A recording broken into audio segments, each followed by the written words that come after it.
guys! Kumusta po kayo? Welcome back to my channel. Cheryl here again. And for today's video, ay meron tayong new topic na gusto kong i-share sa inyo guys. Ito yung common question ng mga taong gustong makarating dito sa Canada, lalo na yung ating mga kababayan. Ano? Yung worth it ba na manirahan dito sa Canada? So ayan, sasagutin natin yung tanong na yon sa topic na to. And samahan nyo ako guys. So, yung sagot ko dito is based on my experience lang po. So, ang tao, iba-iba ng experience at iba-iba ng opinion. This is only for me po. So, yes, it is worth it ba na manirahan dito sa Canada? Ang sagot ko po, yes, it is worth it po. Alam niyo kung bakit? Yan. Papaliwanag natin kung ano-ano yung mga dahilan kung bakit really worth it talaga. Number one reason ko po is healthcare. Yeah. Healthcare. Napaka-importante nito sa atin. Yan, kasi libre lang siya dito. Yan, sabi ng iba, hindi naman libre kasi nagbabayad tayo ng buwis at kinakaltas na nila yan sa atin. So, hindi masasabing libre. Okay, so sabihin na natin talagang gano'n na hindi libre. Pero kung ikaw mismo mag-iipon para sa healthcare mo, or ng peras para sa pampagumot mo, pampacheck up mo, kaya mo ba? Lalo na if you are depending on paycheck to paycheck lang. Napakahirap lalo na ngayon kasi sobrang mahal ng lahat ng bilihin. And napakahirap gawin yon. Kaya ang maganda dito, sabihin na natin libre talaga. Kasi just in case may emergency, meron kang naramdaman na hindi inaasahan. Tapos kailangan mo magpa-check up sa doctor. So, wala kang babayaran kasi meron kang health card.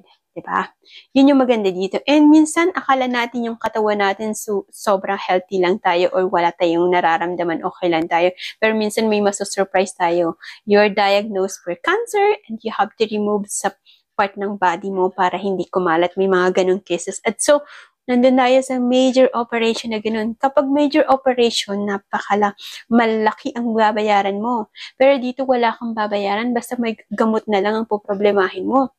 'Di ba? Yun yung malaking tulong talaga dito sa ating healthcare. Kaya sinasabi nating libre talaga, no?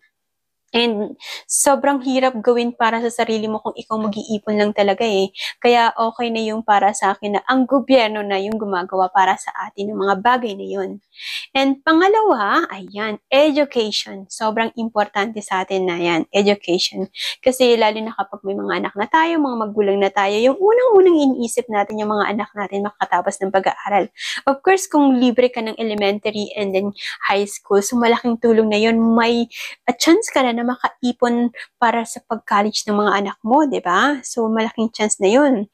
And kung hindi mo naman afford na ayan na magka-college na ng anak mo, hindi mo pa rin afford kasi talagang sinubukan tayo ng tadhana, no? Hindi natin afford. Pero pwede naman silang mag-loan sa government kung talagang gustong-gusto nilang mag-aral ng college.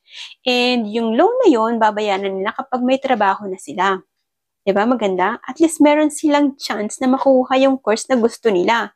And ang maganda dito, yung mga bata may nakukuha sa gobyerno, may mga benefits sila. So, depende yung makukuha ng mga bata kung gaano or makukuha nila sa income ng mag-asawa. Halimbawa, yung income yung mag-asawa, low income lang. So, tataas yung makukuha ng mga bata. Pero kung kayo guys ay hindi low income, mataas masyado yung income nyo, liliit naman yung kukuha ng mga bata.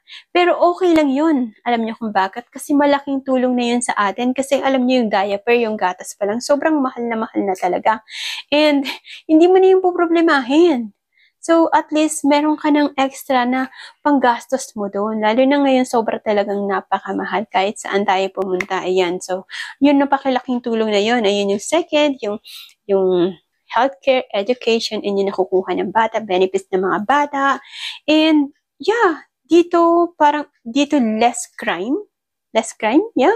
Kumpara sa sa Pilipinas, talaga, mararamdaman mong mas safe ka, kumbaga. Hindi naman natin masasabi yun kasi lahat naman talaga, everywhere yung crime, pero dito less din talaga. And pollution, of course, ayan, less din talaga. Kaya yun yung mga bagay na ikinukonsider ko na para sa akin is really worth it manirahan. Yeah, manirahan dito sa Canada kasi hindi lahat ng bansa ay ganito. Yun yung mga i-share ko sa inyo ngayong araw na to. And of course, guys, hindi ibig sabihin ng mga senior ko sa inyo, hindi dahil worth it para sa akin. Sinasabi ko na hindi ako nahirapan na mag-stay na magsimula dito sa Canada.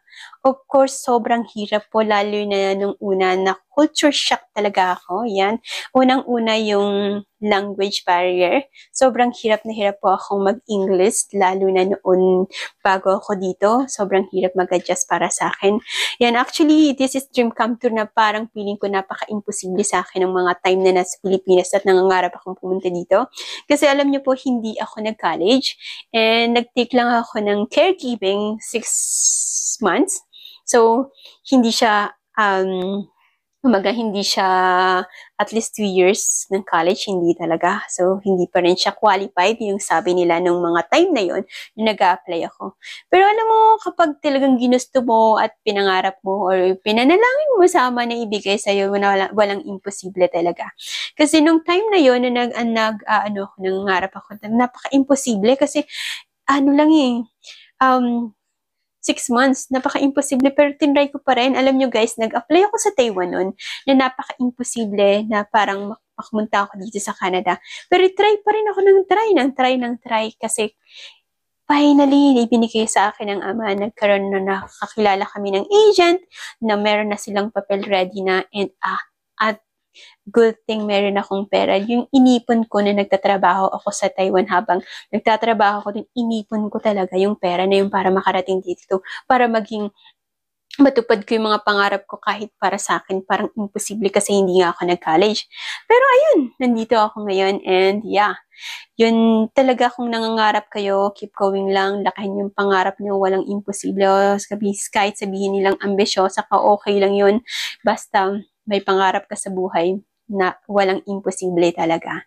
And ayan, mula sa Taiwan, nakarating ako dito, and I'm so thankful na experience ko maraming pagsubok dito sa Canada na halos na parang mangiyak-ngiyak ka na nung una. Pero kailangan mong panindigan yung decision mo, kasi this is yung pangarap mo na tutuparin mo, di ba?